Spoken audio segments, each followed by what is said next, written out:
13 साल अफगान लड़का त्यारे के पहियों में छुपकर भारत पहुंच गया। रिपोर्ट्स के मुताबिक अफगानिस्तान के शहर कंदूज से तोलक रखने वाला 13 साल लड़का अफगानिस्तान की निजी एयरलाइन की परवाज के पहियों में छुपकर इतवार को नई दिल्ली के इंदिरा गांधी एयरपोर्ट पर पहुंचा।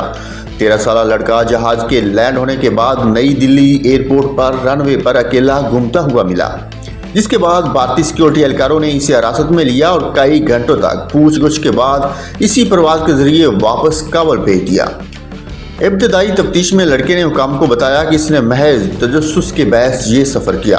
भारतीय सिक्योरिटी फोर्स के तर्जमान के मुताबिक लड़का बगैर किसी रुकावट के काबुल एयरपोर्ट में दाखिल हुआ, मुसाफिरों के पीछे पीछे छुपकर जहाज तक पहुंचा और त्यारे के पिछले लैंडिंग गियर के कंपार्टमेंट में छुप गया।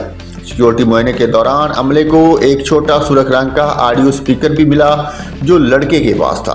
भारतीय अखबार इंडियन एक्सप्रेस के मुताबिक 13 साल लड़का दरअसल ईरान जाना चाहता था, लेकिन इसे मालूम ही नहीं था कि जहाज नई दिल्ली जा रहा है। अफगानिस्तान की सरहदी पुलिस के तर्जमान ने बताया कि वाक़े की तहकीकात शुरू कर दी गई हैं। महरीन का कहना है कि इस तरह पहियों में छुपकर सफ़र करने के वाक़यात अमेरिका और यूरोप जाने वाली परवाज़ों में भी पेश आते हैं, लेकिन जिंदाबाद जाना बहुत कम लोगों के नसीब में होता है।